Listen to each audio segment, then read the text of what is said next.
welcome back to the Toasted Podcast. I'm Nick Farnoli, happy to be here with Dr. Margie Wright and our very special guest, Dr. Sarah Heidenberg. No, Heidebrink. Heidebrink. We spent all this time before the show, where I was supposed to get my act together, but it's Dr. Sarah Heidebrink-Bruno. There you go. Thanks. Yeah.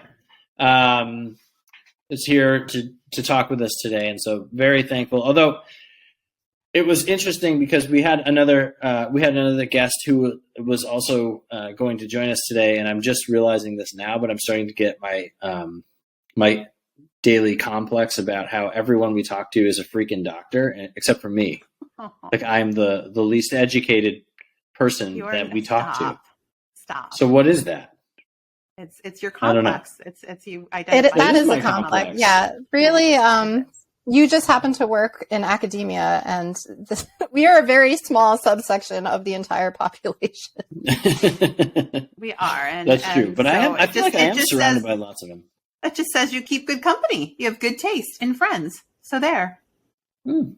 That just means you know a lot of people who are gluttons for punishment and like being in school for extended periods of time. Spending lots of money. Yeah.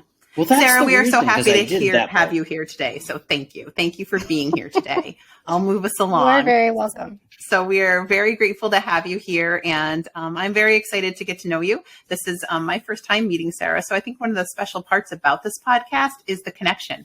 And that was one of our goals, was to expand the connection and get to know people and tell stories and share stories and celebrate and just make our community that much larger. So we're excited to have you here as part of the Toasted family. And I can't wait to get to know you more over the course of the next hour.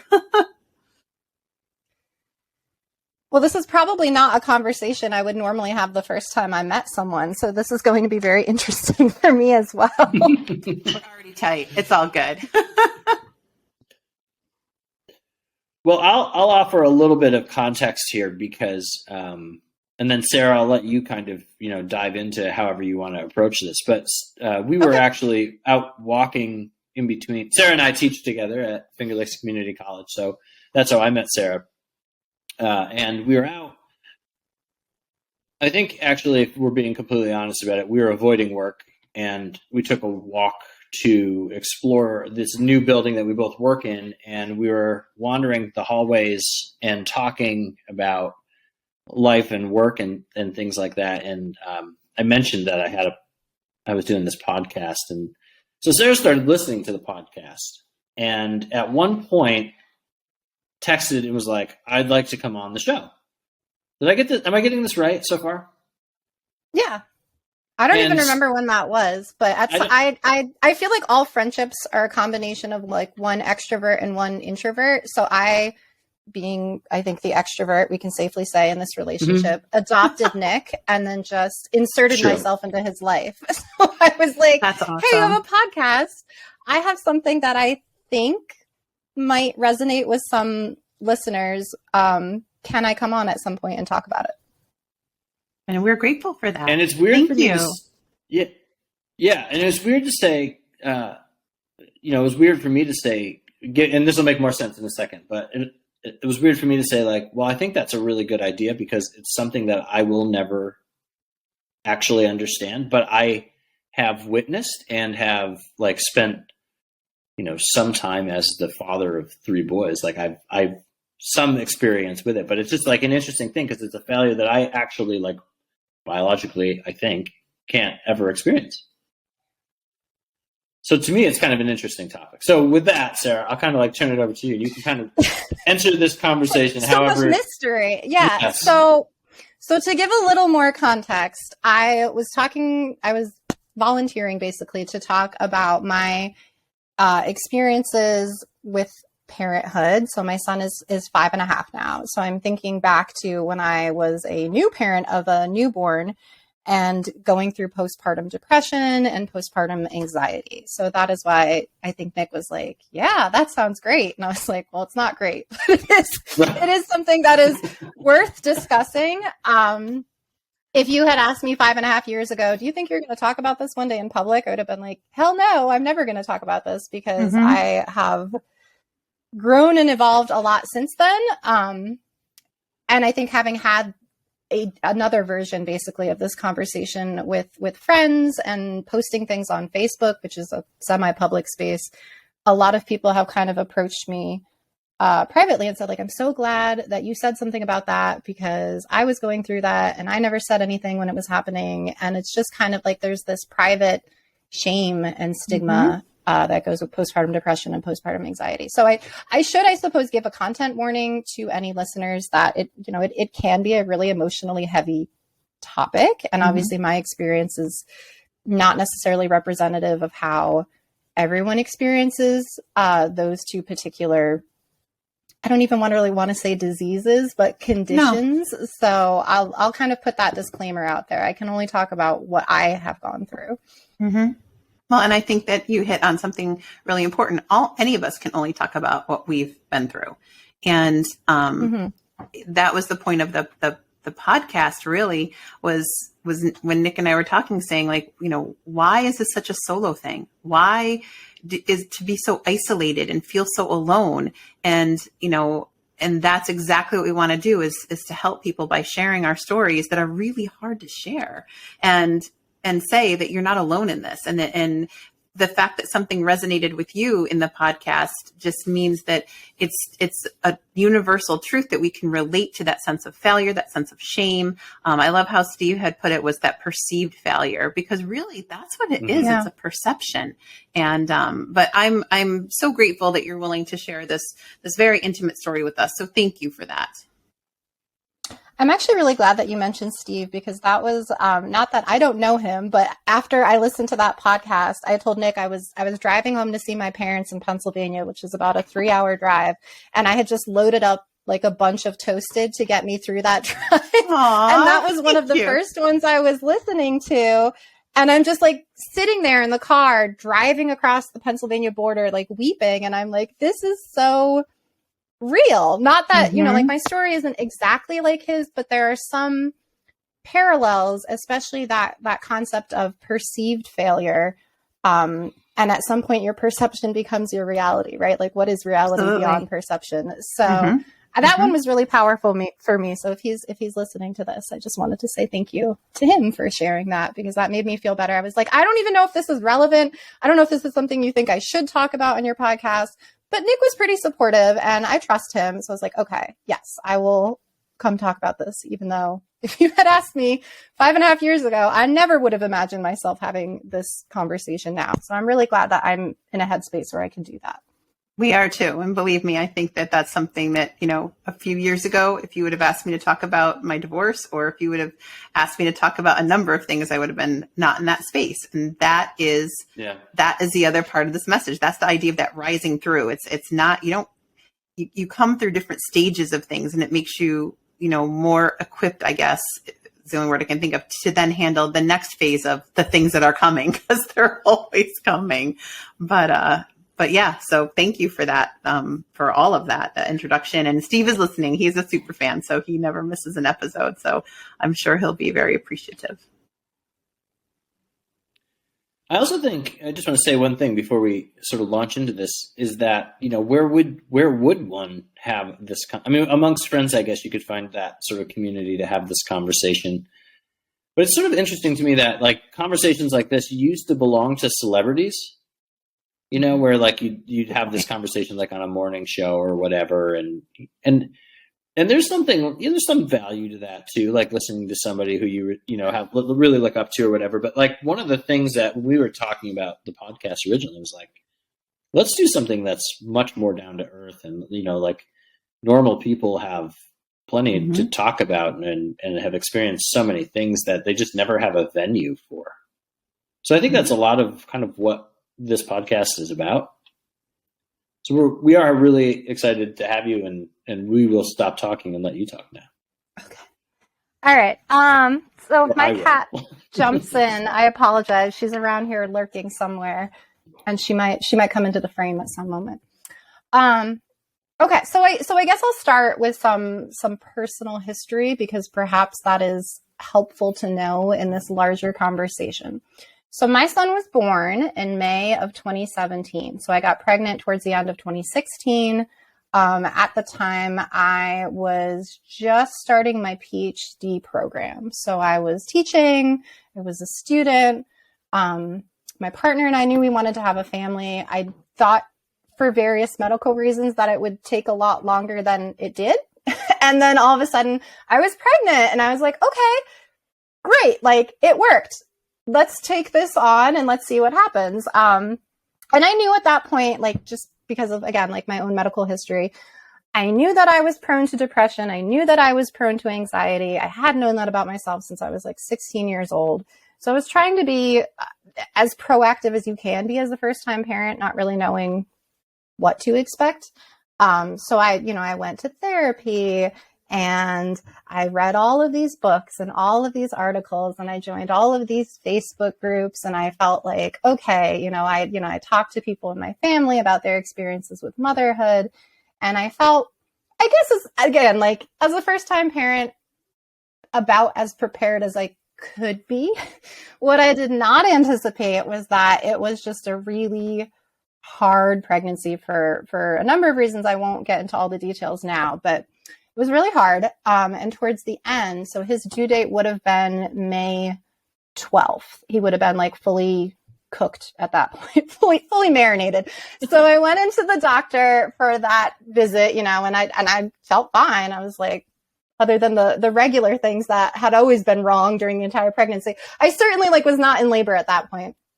So I went in for my visit and they said, okay, well, we ran the blood work and you have preeclampsia. So we're actually going to induce you. Like, you're not going to leave the hospital. You're staying.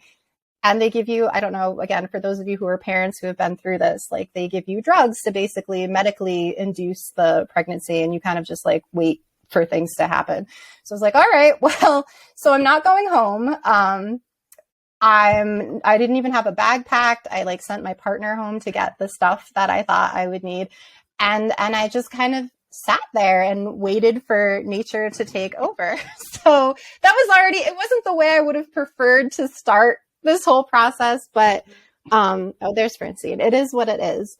So about, let's see, from that moment up until, it was about 17 or 18 hours of labor, which I guess, I don't know if that's a lot. Maybe it is, maybe it isn't. Felt like a lot at the time. When he was ready to come, labor feels like a lot. Yeah, it does, right? So it was rough.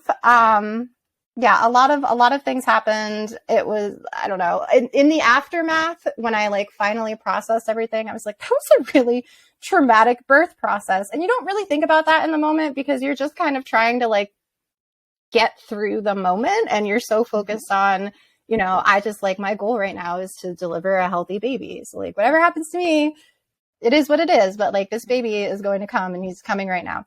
So I always tell people when Finley wasn't really ready to come out, but he had to. And when he finally made his grand entrance into the world, he kind of came in like a wrecking ball. So that was, again, without painting too graphic a picture, it's a really traumatic birth process. I hemorrhaged, I lost so much blood. They Scary. Basically pulled this baby out of my body. And then, they put the baby on your chest. And I had read all this stuff about you have to do skin to skin, right? You have to breastfeed right away. Those are your key bonding moments. And that was all I had in my brain. I was like, whatever happens, I have to do skin to skin and I have to breastfeed right away because those are the things that I had convinced myself. This is what a good mom does. This is how you bond with your baby. And I couldn't do that because I was passing out and I was getting a blood transfusion. And my poor husband is standing in the corner with this newborn in his arms. And he was kind of holding him like a sack of flour because he doesn't know what's going on. What is happening to my wife? Why is this going on? There's blood everywhere. It's just absolutely awful. And I didn't get to do any of those things that I thought were really important, formative experiences because it didn't work out that way. So that was sort of the beginning of what was just a really hard process for me, right? I had talked to so many women who it just seemed like motherhood came so naturally for them. Like they were just like these earth goddesses who just embodied like pregnancy was great. They had never been so happy as when they were pregnant. My mom was like that. My mother-in-law was like that. They loved being pregnant and having babies. And they felt so happy and so fulfilled by that whole process. And all I could think of was like, my body had one job and it couldn't even do that thing right. Like it just felt like, oh man, like this moment that you're supposed to have when they put the baby in your arms and like you're so happy and you're so relieved and you're crying and you're like snuggling this newborn. Like I never got to have any of that. And I always like wondered in retrospect, like, well, if I had that moment, would things have been any different? And the answer is probably not. But at the time it felt like that was like the first thing that went wrong, if you want to look at it that way. And then from there, you know, Finley is a wonderful, energetic kid. He is a true, I know that you really like astrology, Margie, so I'll just mention like he's a true Taurus child. He is strong-willed. He has his own opinions and his own personality, and he's always been that way. So when the doctors would ask me like, oh, describe your baby's personality, I was like, if everything's perfect and all of his needs are met, he's super happy. But if anything goes wrong, he was just a hard baby. He didn't sleep through the night for 9 months. I was still in grad school at this point. So my husband and I were basically living in shifts. Like, you take this 3-hour shift and I'll sleep. And then I'll take the next 3-hour shift and you'll sleep. Except when you're breastfeeding and pumping and all those things, like you don't actually really get 3 hours of sleep.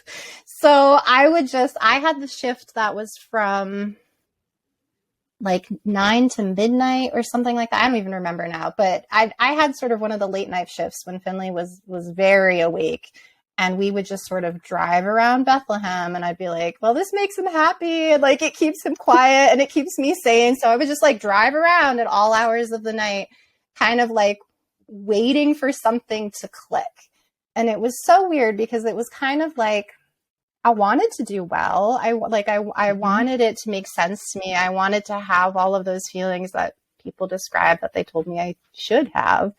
But I just kind of felt numb for a while. I felt like I was failing, right? And it, you know, and in retrospect, I can be a lot more, I think, rational and forgiving. But trying to put myself back into that frame of mind of like that summer of 2017, I was just in survival mode. I really don't even remember those first 3 months because I was so tired and so depressed. And I was like not really sleeping and I wasn't taking care of myself. And I was just crying all the time because I just felt like, I don't know why I thought I could do this. And I was also in this weird place where, because I was in grad school, it was kind of this liminal space where not very many of my grad school friends were at that point in their lives, right? They weren't married, they weren't having children. And so they kind of saw me as like, oh, you're at the next stage, right? Like you're a real adult now. But my professors still perceived me as a student where, you know, your main priority is to be a student and to do well in school and get your research done and write your dissertation and graduate and get a job. So I wasn't like, I didn't really fit into either space. Which is not to say, I mean, people were individually supportive, but the structure in and of itself was not it didn't lend itself particularly to conducive to exactly.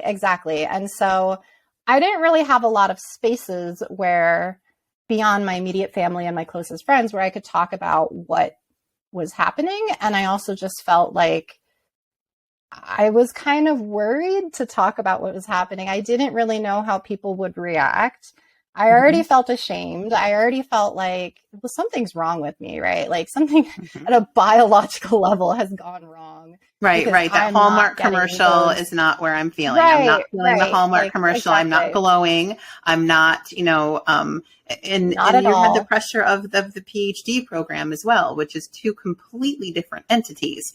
And so your body's going through so many changes.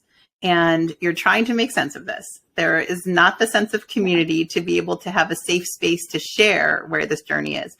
At what point do you think in that, you said survival mode, so in that early time, did something in you say, this is postpartum depression? Or were you still in a like, what is going on? Well, so a few different things happened. So I was still in, I guess, so there's antenatal, anti is before, right? So there's antenatal depression, which I learned about. And then there's postpartum depression and there's postpartum anxiety. So I was thankfully, I was in therapy at this point, and I was going, I guess, every week at that point. And I was just kind of describing what I was going through with my therapist, who was also a mother, who had also had similar experiences. And I also have like this my toxic trait is to downplay things and to not let people that I care about know how bad it is, right? I'll be like, I can handle this. This is not as bad as some other people have it. I'm making a mountain out of a molehill. Like I'm going to be fine. Everything's good. And so she was one of the people, thank God, who was like, no, these are classic symptoms, right? Like everything you're describing, all of these hardships you're having. I had a really hard baby. We couldn't breastfeed for various physical reasons. And so that was another stressor where I was like, there's another thing my body was supposed to naturally do that was going to just be, so great. And everyone was going to be happy. And it was going to be this magical bonding moment that just didn't happen. I just had an angry, starving baby. So God, there's like so many things that I tried to do. I went to a lactation consultant. I would get up every couple hours and I would just like pump and I would get nothing. I tried a different diet that was supposed to be lactation friendly. I joined this mom group that was really weird. It was almost like this gamified program where every like week or every month that you successfully fed your baby breast milk, you would get a badge. It was a very sort of like breast is best community. So you'd get, it's almost like Alcoholics Anonymous get the chips, but like these moms would get badges. And I was like, I'm not going to get the badges. Like I was just so I'll hard never on myself get to wear the sash and show all my badges. Right. Yeah, exactly. Like that's somehow going to motivate you, like to motivate your body to do a body system as a badge. That's unusual. I just want to ask a question because this is what my brain was thinking about. Were they real badges or were they like? They were, no. So there was a real component. So like people would meet in person, and then there was a Facebook component where the community would talk online. So you'd get these like digital badges that would sort of go along with your profile. So they were not physical badges, but they still carried a lot of weight in this community, right? Like some people were like, I've been breastfeeding for 18 months. And I was like, I can't get like 2 ounces in a day. Like I'm never going to compete with this. And so I can laugh about it now, but at the time I was just like, I was broken by this. I was like, I couldn't give birth. I couldn't do skin to skin. I couldn't breastfeed. I couldn't even pump an adequate amount. So at some point between my therapist and talking to other people in my support system, they were like, you're doing everything in hard mode right now. Right. And you don't have to do that. If there is like, thank God we live in the 21st century and we have modern science. So there are pharmaceutical things that can help, right? Like thank God for pills because they probably saved me in a lot of ways. There is formula, which is, now I'm firmly in the fed is best camp. Yeah. I know that can be a controversial thing to say, but I've evolved. I'll put it that way because I really felt like I needed to do these things to be a good mom. And everything that I couldn't do felt like another knock against me. I was like, well, okay, I couldn't do skin to skin, but at least I can breastfeed. Okay, I can't breastfeed, but at least I can pump. Okay, I'm not getting anything. I have no supply whatsoever. I when am I going to be able to be good at something? And so that was one side of it. And then going back, though, to the academic part of it, you said, like, you had read all the books, you had all the discussions, you conducted all your interviews, you did all your proper research in mothering and motherhood. And in the academic world, you do all that research and you put it into a paper and everything works out well. And in this case, you did all of those steps and every single one of them did not work out well. And there is not a formula for when things do not work out well, except to say that you must have done something wrong. Or I'm guessing that's that feeling. to share with you. So like you said, we haven't met. I read all the books. I did all the things. I this, that, the other. And same thing. Very difficult pregnancy. Had to be put into the hospital for glucose shock therapy. Didn't even know that was such a thing, and premature birth and the whole bit. And you're just like, and everything you're describing, I'm like, sister, I am right there with you. Like, yes, I felt like, how did I fail so badly at this? I was so well prepared. I had it all planned, and that's a heavy thing to carry around. Absolutely. I feel everything you're saying and 100%, A quick interjection here on another connection that I'm just making is that as Margie was talking about that, I realized that the two of you might be clones because Sarah came into my office to show me how she was planning her class, and she spread it out on the floor, and it was organized and I don't know, it might not have been color coded, but it was I had distinct piles and sort of a semicircle around me. I think short of the color coding, it was very Margie-esque. And I was like, that's how you plan I had the same reaction. I was like, that's how you plan your class? Yeah. And then I use Post-its to keep track of the different days of the week. Yeah. Very tactile in that way. Mm-hmm. We might maybe you only make one type of friend. I know. And we're just copies of the same friend again and again. Well, I mean, that'd be interesting research. I don't know. That's an interesting. Is that a character flaw, or does that just mean that? I don't think so. I don't know. Maybe you just have good taste, like Margie said. Mm-hmm. Excellent taste in friends. I think that's what it is. Okay. Yeah. So I'm trying to put myself back in that headspace. So there was clearly I was going through postpartum depression. That was classic textbook examples. My therapist saw it. My mom could see it. My partner could see it. I was the only one who was kind of well, it's not that bad. I'm not suffering as badly as some people are. And then there was this whole other component, which I didn't even know until that point existed, which is postpartum anxiety. So it's when you said that, I'd never heard of that. Yeah, I'd never heard that term either.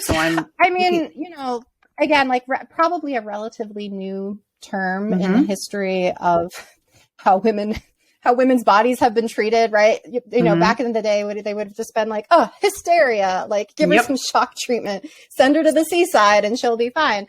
Yep. So, although right now I would take somebody sending me to the seaside. I'll go to the seaside for a season. That part wouldn't have been bad. I'll take the seaside, but the other part's not so great medically speaking. But I would basically have these, I don't even know how to describe it, but I would be doing normal things. I'd be well, good moms take their kids for walks in the stroller. So I'm just going to fake it till I make it and pretend that I'm a good mom too, and put my baby in the stroller and take him around town for walks. And I would just have these, not quite hallucinations, but visions of sort of the worst possible thing that could happen. So if I was walking on the stroller on the towpath by the river, I would have this sort of imagined experience where I'm but what if for whatever reason I lose hold of the stroller goes careening down the bank and it winds up in the river and my baby drowns and I can't save him. And I know saying that out loud, it sounds so unreasonable, but I would think it and I would imagine it and I would feel it. And it felt like it was real. And I would drive places and I'd have panic attacks thinking about just oh my God, what if I crash? What if, what if I'm not able to take care of my son the way that I'm supposed to take care of him? It was bad. And I just didn't even know medically that was something that could happen. So I learned a lot about it since then. And I was, again, describing this to my therapist. And that's sort of where I came to have the language that I have now. The other thing I'll mention that was, I don't think it was my failure. I think it was sort of a failure of the way that these conditions are treated. But in the postpartum visit, so how for the first several weeks you go in with your baby to the pediatrician and they check to make sure everything's okay. And I don't know if you went through this as well, Margie, but they would give you a questionnaire. as the mother, and you would fill out the questionnaire, and it was very clearly like they were clearly trying to screen for postpartum, but you'd basically answer questions about like how happy you were in various situations, and I don't know, like how many hours a day you spend crying or whatever it was. And I was like, okay, I'm going to fill out the questionnaire. And if like you scored below a certain number, they were like, basically like you should speak to a doctor. So I'd fill out these questionnaires. Oh man. And I'd look at my score and I'd be like, oh, below 20, lots of red flags. Uh-oh. And I would hand it to the nurses and they would kind of have this like very perplexed look on their face. Mm-hmm. Like clearly they were trained to hand out the questionnaire, but they perhaps had never actually experienced someone who didn't answer it in the way they were supposed to and then needed help or some kind of Mm-hmm. further intervention. So they would just kind of shy away and be like, oh, well, I don't know what to do about this. Like, maybe you should go talk to someone. Like there was no follow-up. I would just fill out all these questionnaires every time I went in and I'd be like, yeah, I mean, you told me to answer honestly, so I did. Right. And like, clearly something is wrong, but they just weren't which just perhaps punctuated trained it. or ready to have that conversation, which again, when that's the reaction you get, right? Yeah. That kind of like confused, standoffish, like, I don't want to deal with that. Just makes you feel I am a worse bad mother. because I am a bad mother. know, Are they going to report me? right? Are they going to call CPS? Are they going to, what's going to happen? What are these questions? Where do these questionnaires really go? Yeah. No, I did not have exactly. And because I already had this sort of like paranoid anxiety, I was like, they are going to think I am the worst mother because I am the worst mother, right? A good mother would just naturally know how to do this. And I don't know how to do this. And I suck at everything right now, right? I'm obviously not a good student. I'm not getting any work done. I can barely survive the day. I just would like hold my baby because the only way he would sleep for those first 9 months is if you held him.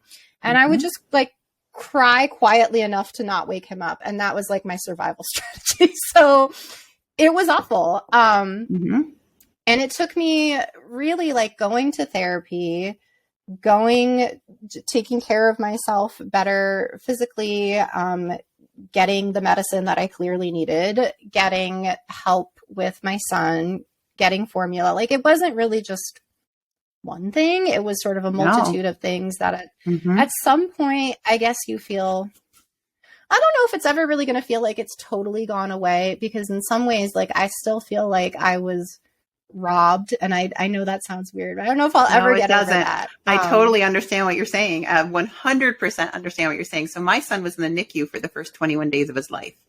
And that, some of those days I couldn't hold him. And it's just like, you don't get that back, like you said, that feeling of being robbed. And I was equally as sick with my daughter.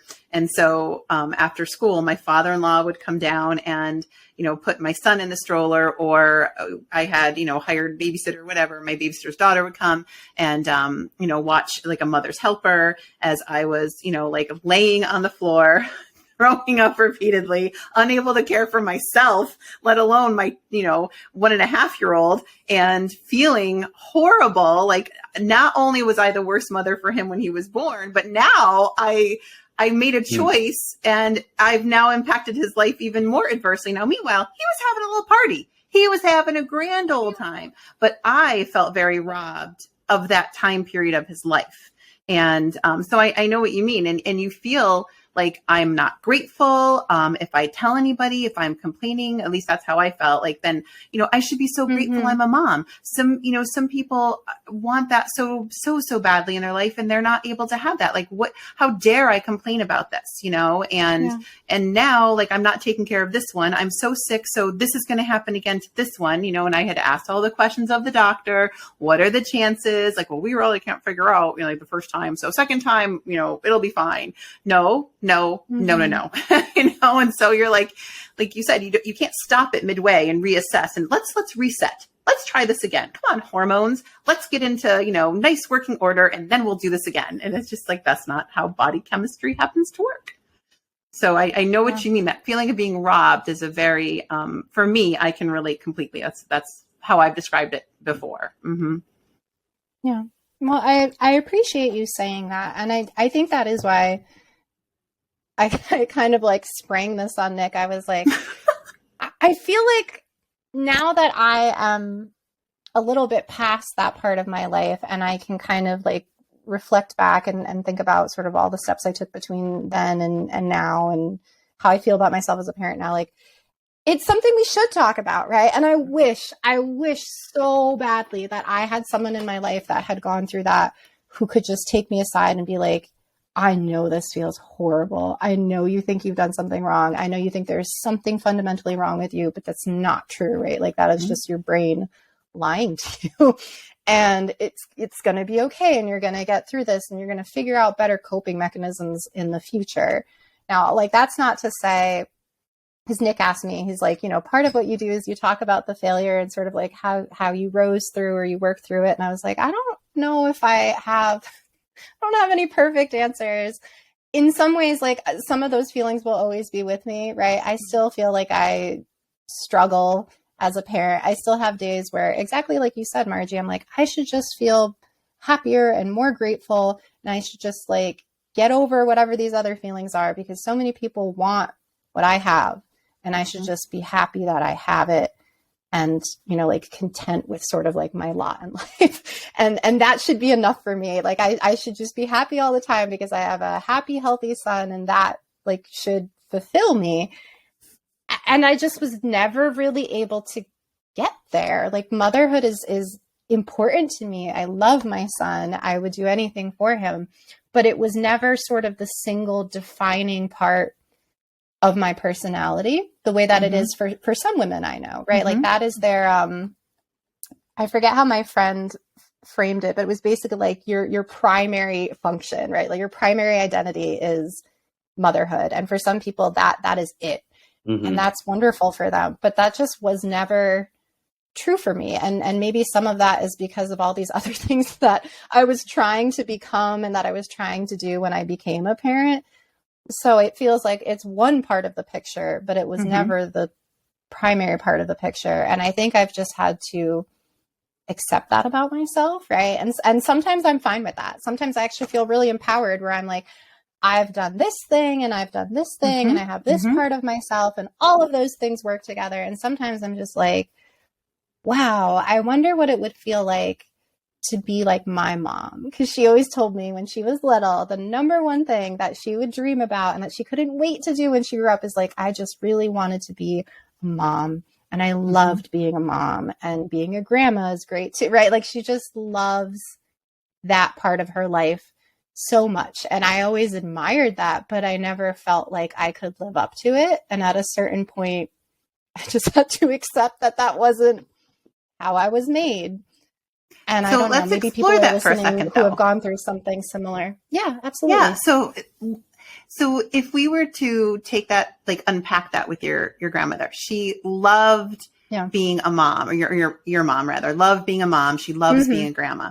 So yeah, I guess my question is, did you hear it's the mom part, or that she loved what her choices were in life? Like she put her passion into what she knew her passion would be. Like maybe for you, academia is that primary. It doesn't make you any less of a mother or love your son any less, but that's not what you love about the vocation you chose. Like was your mom a stay-at-home mom, or did she work also? That's so she was a stay-at-home mom when I was little. And then she went back to work when I was maybe about 11 or 12. She actually worked in a nursery school. So clearly like loves working with children. Yeah. Yeah, that's a great question. I don't know if I ever thought about it in those terms before. I think, well, maybe I have to think about this a little bit more. I think she just really loved everything that had to do with pregnancy and motherhood. Like at least according to her, right? What she has told me is that was sort of like the happiest part of her life. And so she was a working mom, then maybe she would have felt robbed of being able to do what she wanted to do, which was to be a full-time mom. You know, if she had to work, then I wonder if she would have felt like all I wanted to do was be a stay-at-home mom, but this had to happen too. So I never felt like I was the mom I could be. You know, I think sometimes those conditions come in, and like you were saying, they give you that false narrative in your head about it. at what point was there the pivot in your life where you were like, okay, like I feel that I've turned a corner in this, or I feel more, I feel less of a failure. I feel in control of this versus it controlling me. Was there a point like that you can recall that was like a clear pivot, if you will? We've talked about that a little bit as kind of like that decision, kind of a decision like, no, I am a good mother. These were tough factors, but no, we're going here now. I don't know if there was like one exact moment where that clicked for me. You know, it's again, like, it's so hard to remember those first several months because I was just sort of barely functioning. Sure. But like I think surviving over the span of maybe like that whole first year, things would get sort of marginally better. And I think the other thing that I'll mention that was difficult for me specifically is that, so my partner and I were in grad school at the same time. Same school, same program, both have PhDs in English, like literally shared the same office. We were living parallel lives, but he just seemed so much better at it than I was. Like he was just a great scholar. He was great at research. He could be very calm and collected and objective. And he just like got shit done. And I was not doing anything. I didn't write anything for months. I didn't even really think about my research. I was honestly kind of like, why does this matter? Right? Like, why am I going to write something that 3 people are going to read? That's never going to make a difference in the world. Why should I even care about this? And so my research is about exactly. Who's already like super depressed and not sleeping. So at some point when I was writing like the first chapter or so of the dissertation, someone gave me the idea of like, well, if you hate writing the dissertation, you should work on the acknowledgements, because the acknowledgements are where you get to reflect and think about, you know, all the people who helped you, right? Like all the ways that you've moved through this path. And I actually really love that. And that's advice I would give to anyone, not just depressed doctoral students like me. But so my acknowledgement section ended up being about 4 or 5 pages long by the time I was done with it, because I thanked everybody. And the last thing that I wrote, and it was weird because this was maybe that pivot moment for me, but I was basically, my research is about, so Nick and I have this in common as well. So my research is about restorative justice practices in contemporary American literature, and specifically women's literature, where they imagine how these restorative justice practices can counter much more punitive forms of justice. Well, that's so as I'm, you know, and I'm reading these novels and I'm imagining kind of better ways of building community, better ways of addressing harm, better ways of healing in these communal spaces. And as you know, like at some point, I guess I enjoyed my research again, right? Like it came back to me in waves. But I remember writing my acknowledgements, and one of the final ones I wrote, I wish I had it in front of me, but it was basically like all of this is even more worth it for me because of my son, and because I want to imagine and I want to be able to create this better world that he can live in the future. Right. So it's, you know, even though still only 3 or 4 people have read my dissertation, like maybe one day it will become something else. And even if it doesn't, like I learned a lot from reading those books, and I learned a lot from writing. And I think about this in my interactions with people. And I think probably like sometimes the most any of us can do is just like try to be a good person and try to build a better world. And one way you can do that is by trying to live those values with your children, right? And hope that they learn those things, and that they go out and they are kind people and they help build a better world. So I mean, that to me, like that was one of those moments where I was like, you know, I don't want to create one of those narratives where it was like, it was all hard, but it was all worth it, because it was really fucking hard. And I'm still not sure that I would ever recommend having a newborn and writing a dissertation at the same time. Like, I don't know if I actually would tell people they should make that decision, but everyone needs to make that own decision for themselves. So for some people, it could be really productive.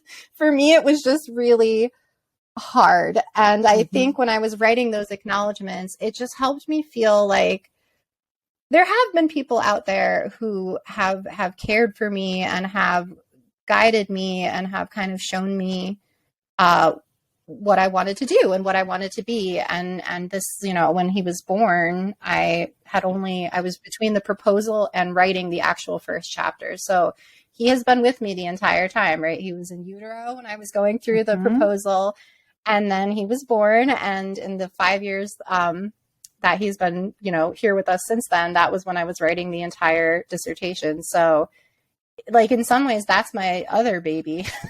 Yes.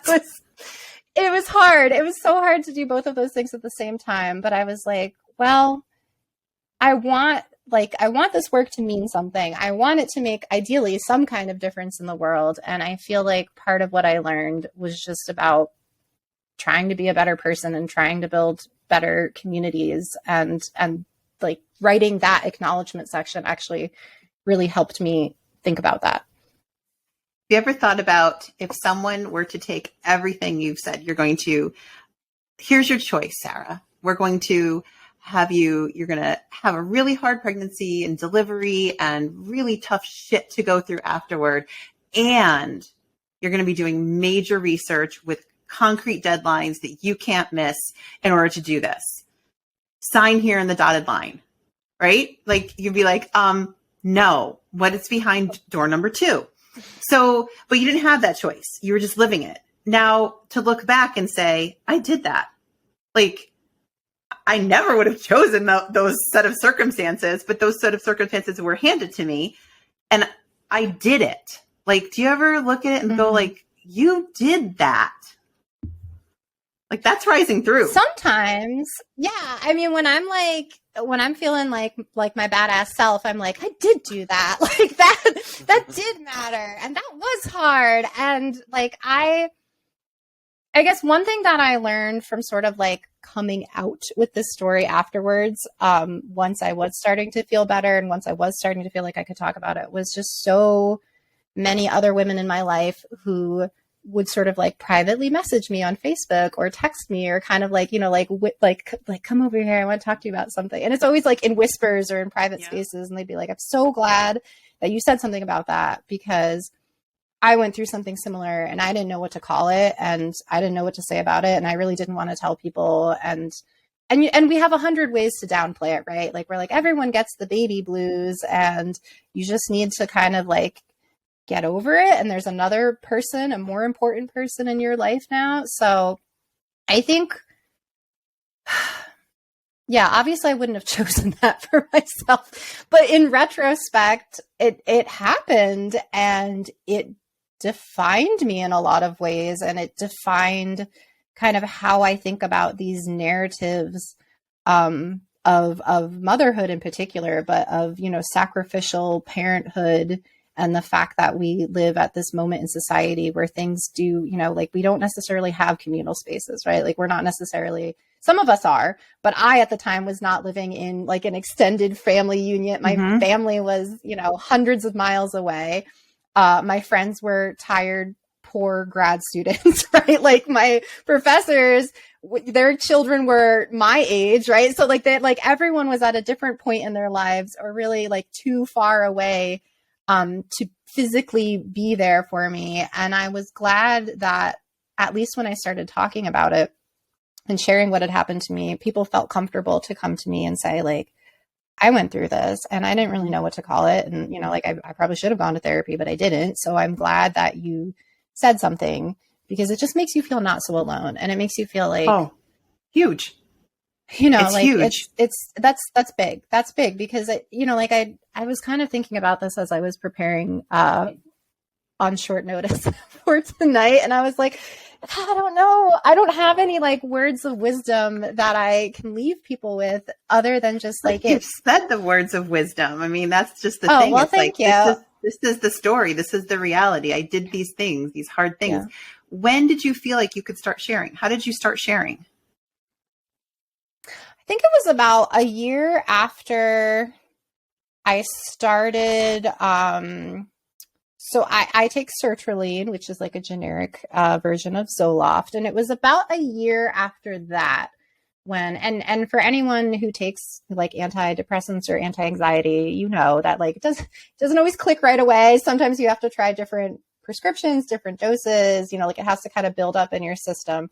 But after about a year, when I was kind of in a different enough headspace that I had, again, like I wouldn't say like I was completely mentally healed, but I felt like I was comfortable enough at that point where like I had gotten through the first year of parenthood. I was able to start getting into my research again, which I guess, you know, it felt like all progress is good progress, right? Like even 2 words is better than 0 words. So I just had very small goals for myself so that I could achieve them.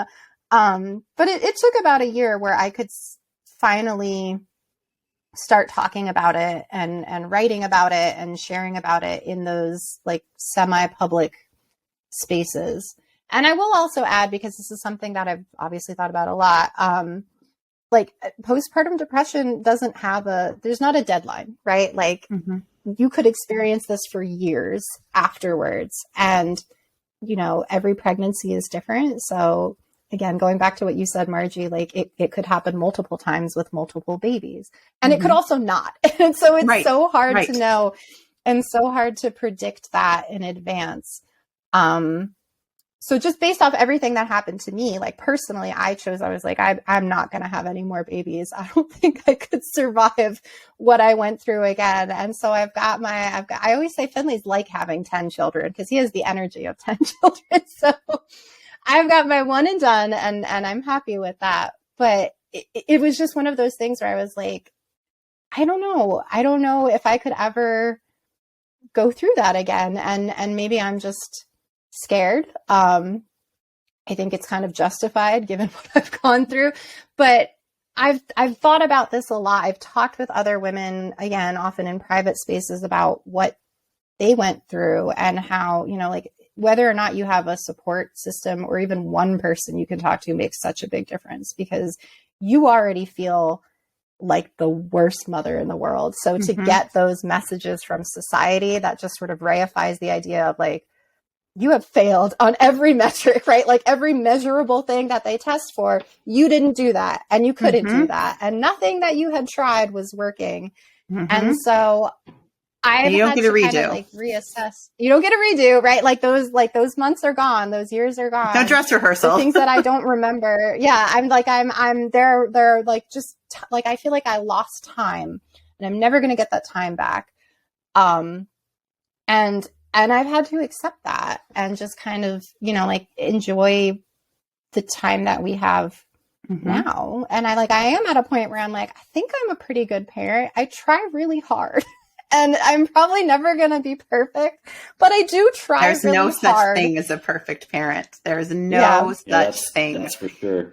We've all tried. Oh my goodness. Yeah. I think about, you know, and I mean, I still, you know, I think when you want to do a good job at anything, you put such pressure on yourself and you never hit the mark, because you have this ideal of what it is you want to accomplish. So there's always this feeling of never quite hitting the mark. But yet, you know, and I can speak, you know, my children are 24 and 26. And so it's neat to be at this stage and kind of sit back and listen and hear them like tell their life story through their perception and perspective. You know, I used to always feel so badly being a working mom. You know, I was a teacher and, you know, and in the summer they would bring them along, you know, to help set up the classroom. Or when they were really little, we didn't have money for babysitters and stuff. So like I'm dragging in like the baby and the toddler, and I can carry in the pack and play, set that down, back down 2 flights of stairs out to the faculty parking lot to get the next one load, you know, up you go and put it, you know, and so hours later you're finally in there. And then, you know, you've got the snacks and the bags, and pretty soon they get to be old enough to help. And you're like, oh, this is a bigger mess than possible. And then they really can help. And then, you know, and so I always felt so guilty that they would spend, you know, some days in the summer in the classroom, setting up, whatever. They will talk about like these fond memories of like, yep, I was in charge of mom's library. And I get so mad if Abigail came over and touched this, that, the other. I liked my history books lined up. You know, they have these fond memories because you cared. Because you wanted it to be a good experience for them, because you were together, you were doing something, you know. But in my head, a good mom would have had like a babysitter or would like somehow go into the school building in the middle of the night like a ninja and do all of this while they're sleeping with sweet dreams in their head and then be there in the morning with pancakes, and cocoa and birds on their shoulders, like that's just not real. But you want that for them because you just love them so much. I think there's a connection here too to some stuff that we've talked about in the past about, just in general, our society has such a hard time opening the door to discussions around any kind of failure. But I think in particular, like parental failure, we can't talk about it without it being like the extreme where like one of the parents is a raging abusive alcoholic who, ultimately goes to jail because they deserved it. Because that's what I mean? Like it can't just be something like this where you have a conversation with people about like real failure. I mean, not that those aren't real failures and those are horrible things. I'm not downplaying that, but I'm just saying like we're either like in fairy tale land where everything is awesome or we're on the other extreme. And like the reality is somewhere in between that. And we're not talking about it, right? We're not like in schools, we're not having those conversations. In schools, we're on one extreme or the other. Yeah, that's just my sort of my take. Well, and it's sad because the real work is in the middle, right? Where you're like, you're a good person who's trying to be a good person, who's ultimately feeling like you're failing because you're not meeting the expectation set up by the fairy tale, Yeah, which is like absolutely so crazy. It is. And that is the pressure we put on ourselves. And to talk about it out loud is that you wonder like what criticism or judgment, it kind of goes back to the grocery store, idea of like when you go in the grocery store, who are you going to meet? What are they going to say? How are they going to judge you? All of those things. Like if your kid has a tantrum, you're like, they must think I'm a horrible mother. I give my children red dye number 5, or something like that. Cause they're acting in their, whatever their little toddlerness is happening in their lives, and it's like, okay, well, as the good parent, I'm going to do the very best I can right here, which is to take my screaming toddler and leave the grocery cart full of groceries at the desk and say like, I'm sorry, and holding like across my chest this screaming, kicking toddler that I have no idea what this is all about with, the 4-year-old who I've like got his little hand. I'm like, hold on to mommy's like pockets. I don't want to lose him while I'm trying to hang on to this one. Walking out of the grocery store in public, and I'm a teacher in this community, so it's just like this. It's great. Yes, I'm teaching your children. So now they're judging me as a teacher, judging me as a mother. I don't know why she's screaming, trying to smile, be calm, de-escalate, like get into the minivan and just like sob, like, oh my gosh, and that's real life. That is just, and I can say that now. At the time, I thought for sure people would be pulling their children out of my classroom. Like, I don't know how many people saw me. I don't know what that's going to be. Is somebody going to call CPS because my kid is screaming? Like, I don't know, and it's just, all those things go through your head and add such pressure that I bet 9 times out of 10, there was a few moms going, oh, I remember those days, and that's all there was. But we don't think that at the time.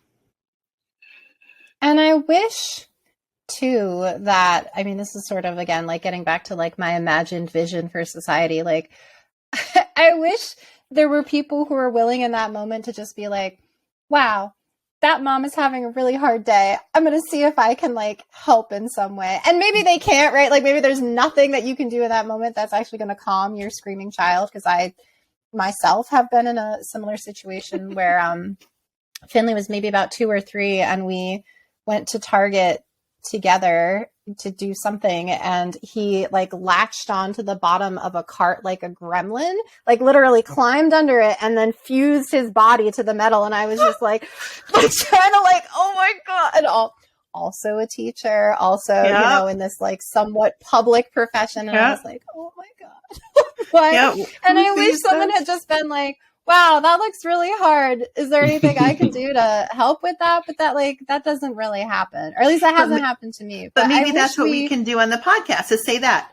All of us out there, when you see that happening, just go up and say, is there anything you can do to help? Or like, you'll get through this tough day. Or you're a good dad. Right. You're a good mom. Like, you're a good parent. Like, we've all been there, like, maybe that's what this is. Maybe the lesson is just go out and say those words. Don't think them to yourself. Go over there and say it.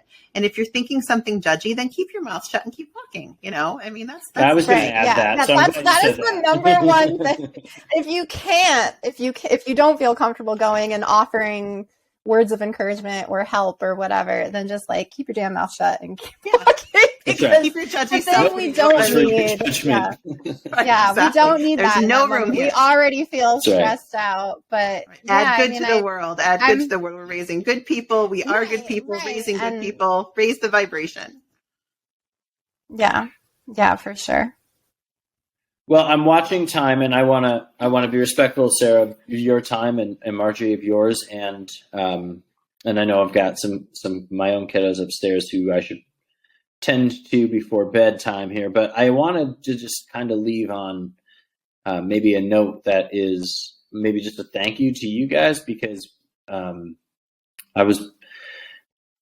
not usually this quiet in the podcast, and it was interesting because I felt this sort of weird space that I'm not often in, where I just feel so humbled, because motherhood never really looked easy to me, frankly. And my mom is mom of 6, and my ex-wife is mom of 3. So I watched lots of this happen, and it never really looked easy. So I can't say that, but this was a dimension that is even more difficult. And so I just thank you for sharing the story, and you know, I don't know, it's weird to say like good job, you know, good work. It's not that so much, but just like thank you for like sharing, because I think part of what what I'm picking up is like recognizing that this is all going on oftentimes with people who seemingly look really happy, or at least are presenting. No, I am. I'm really good at looking on the outside. Like, I've got everything together. I'm happy. I'm healthy. Everything is fine. Like, this comes from a long background in theater, but you never know. Theater can be like the best. Never know. Yep. Oh, you're both theater people too. I do have. Yep. I tried to convince Nick that musical theater was a sport, just as rigorous as a sport. I stand by that. Just as rigorous as a sport, but it is not a sport. But my point is, I am a master at putting up a good face, right? Of being like, well, you still got to get up in the morning and make breakfast to take care of your kids. You still got to go to school. You still got to teach. You still got to I'm not going to make someone else's life worse because I'm going through something hard, but you literally never know what is going on. And I think like people who have shared that with me, it felt like such a privilege that they felt comfortable to do that, and that they could come talk to me, and perhaps someone who is listening to this podcast, just needs to hear that, like, you're not alone, not the only one. You aren't the first, and you won't be the last. And, you know, as society, I do think we need to do a better job around maternal mental health in general. But that starts by destigmatizing, right? By like having the conversation, and hopefully like we'll get better in the future, and there will be spaces where, you know, like we're not judging each other with sort of like the Instagram mom culture, because that's never reality. No, right. And some of us, I think, know very well, like that's never what my reality has looked like, and I can't even pretend that is what my reality looks like. So yeah, I'm really glad that I came on. So thank you for letting me have We this. are so glad you did. If you could give 3 things, if somebody was going through this, if somebody's listening, like, and they're like, where do I start, or what do I do? What would you say are, in your opinion, and it's just your opinion, like these are 3 things I would suggest for you to, you know, like if you're in this space and you're feeling this way, here are 3 things, that the top 3, whether it's a book, whether it's a resource, whether it's a, you know, go out and breathe fresh air. Like, what would you say would just like, these are the things that help me, that, you know, that I would say top 3, top 5 that you would, you know, Nick and I are big on recommending books. We've talked about music a lot, and, you know, and meditation and things like that, but, you know, never in this particular topic of postpartum depression and postpartum anxiety. So, if you were to say, this is, you know, and it's just that it's from your perspective. Well, one thing I did which is almost the opposite of I think the advice that you might typically give, is I stopped reading the books. I stopped reading the articles because I spent so much time. I took all the classes, right? I had like the fake baby. Like I was so ready, and I had completely false expectations, at least of what my version of motherhood looked like. So one thing that I did for myself is I stayed off of social media, kind of comparing my life to people who seemingly had really perfect lives, right? Like their families looked so happy and they seemed like they were so good at being moms and they seemed like everything just came naturally to them. And that probably wasn't even true, but there was that sort of like social comparison happening. So the first thing I would do is like, if what you're reading or listening to, or the advice that you're getting is triggering you and making it worse, then I think you actually need to remove those things.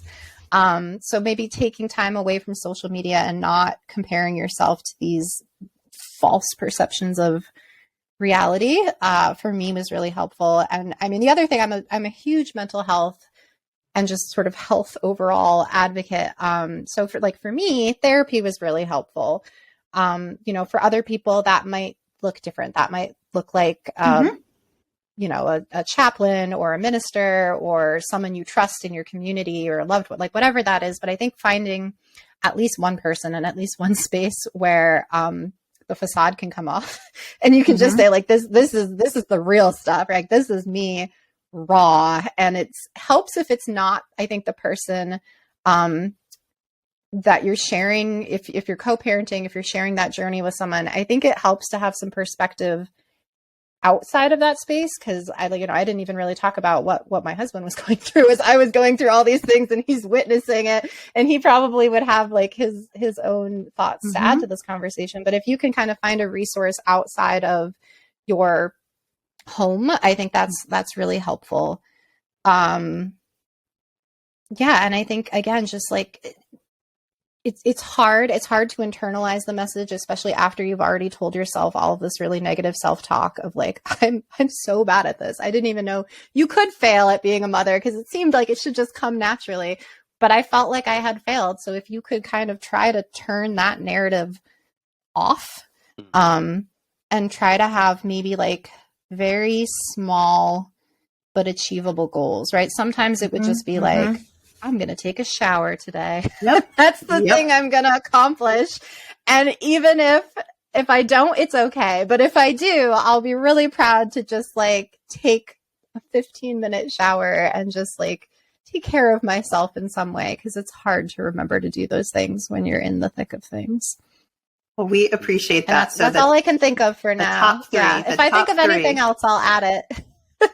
But that's great because that's action steps. And that alone, taking action, going off social media, not reading the books, finding that one person outside your immediate family or your immediate co-parenting situation, if that's the case, to talk to, some neutral party to talk to, like you said, drop the facade and then do at least one thing for yourself, be it a shower, be it a nap, be it quiet space staring out a window, like whatever that is. So we thank you because those are action steps. And that's for me, that's when I feel like, okay, all right, I'm getting my life back. I'm starting to control this now. It's not controlling me. And that locus of control, I think, is really important. So I appreciate you sharing that. Thank you for being here. I'm so glad to have met you tonight. I'm so glad too. I suspected that we would get along. I know. I'm so jazzed about this. I feel like we should totally hang out outside of this podcast as well. But that'll be very fun.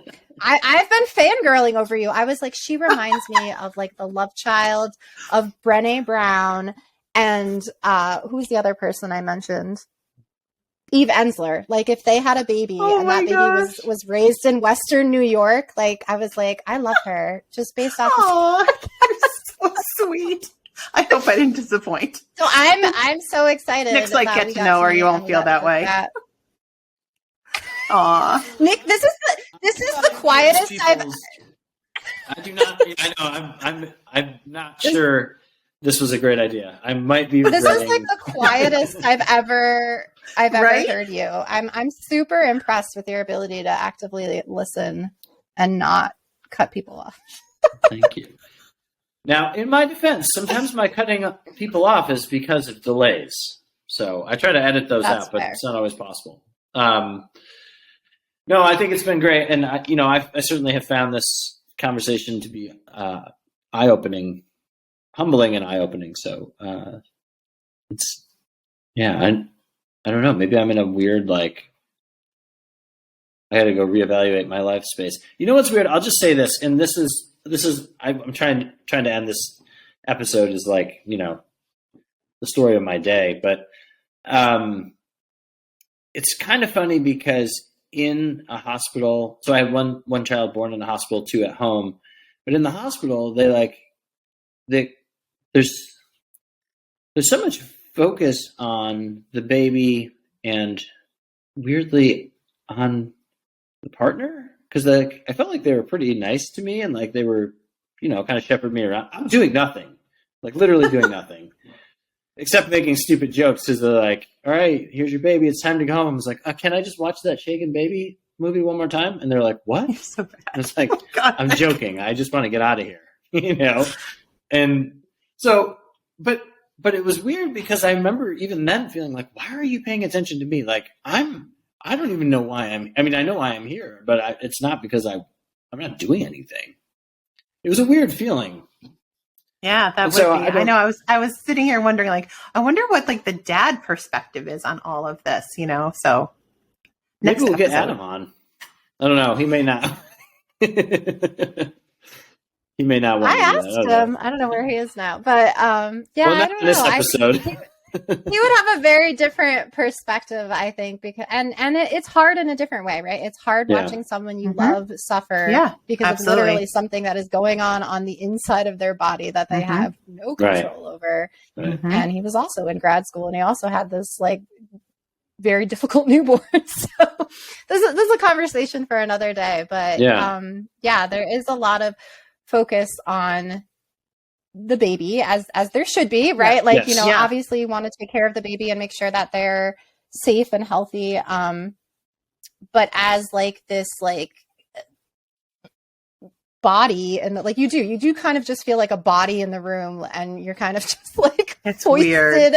It's so weird. You get kicked out of the birthing suite, and then you get the shitty room where you're recovering, and you're like, oh, all right, well, I guess I did my part. Now I'm just gonna wait to feel better. I don't know. It's a weird, the way that we do maternal care in the US. I guess I can't speak to how other places do it. Is just there's something very disconcerting about it, and especially once that baby is born, the judgment I think that comes along with whatever decisions you make as a parent is just that's hard and that's real, and it's and I'm sure some people listening will also be parents and perhaps they have gone through that. But I think even if you haven't gone through it, just being sensitive to that and supporting your friends who might be going through that point in their lives, that's really helpful. Yeah, well, I think it goes, and that's actually that's why I loved writing the acknowledgments. I was like, this actually makes me feel even in times when I felt the worst, I was unlovable, I was actually people they did love me in their own way, and they cared for me in their own way, even if they didn't know exactly what I was going through. Yeah. And and it speaks to that, that overall failure feeling of whatever it is, I'm not achieving in the way I thought, I planned, I dreamed, I just assumed, whatever it is, it's how the hell is this my life? And then that's been the theme that, we've had reoccurring, as you stand in that space and just go, how the hell is this my life, and where do I go from here? And like you said, that acknowledgement, I love that concept of the acknowledgement. I mean, there's gratitude, but when you're acknowledging and saying, no, these people were here for me when at times for myself, I'm I didn't feel like I could show up for myself, and people were showing up for me. And that's definitely worthy of an acknowledgement. I love that concept. Yeah. If anybody's listening who's writing a dissertation, and it was, but I made it very much my own. I think that's actually my favorite part of my dissertation. And it's the only part that some people have even read, but I'm that's all right. You don't need to read the other hundreds of pages. Just read the acknowledgments, because you're in there and you mattered and you helped me. And and I literally think every person that I had interacted with over the 10 years that I was in graduate school. So, that was the best feeling I had, I think, in that whole dissertation writing process. But I do recommend, if you're having a hard time writing that particular type of research, like, take a break and write the acknowledgments, because I think you will feel better in some ways. You just came up with step 4. I know it's late, so step 4, write some acknowledgments. Write your acknowledgments. Do we toast at the end? We do. Part of the thing. Okay. We do. We say cheers and we toast. What is everybody drinking? I see tea. I've had tea. So you might think that I told Nick before I came on, I was like, I think I'm going to have some boozy hot chocolate. I was just playing outside in the snow for a while, and I earned this, and I have to go talk about like the most traumatic thing that ever happened to me. So I'm going to have some boozy hot chocolate, and damn right, seemed like the right choice. Yeah, I like it. So I like boozy hot chocolate for the win. So yeah, Nick, what do you have? Tea, you said? Just tea. I had chamomile, pretty boring. Just a little bit of honey and chamomile tea. Yeah, that's why I have some little chamomile tea and some honey in here. Which is that? The anejo? Or no, this is actually a reposado. This is Milagro reposado that I have in a little glass right here. Yeah. So very for cool. Boozy hot chocolate, reposado, and chamomile tea. To everybody tonight, this was a big topic, and we're so glad you were here, Sarah. Thank you for being here. So here we go. Cheers. All right. Cheers. Cheers. Thank you for having me. Thanks for coming on. That was awesome. Thank you for being here.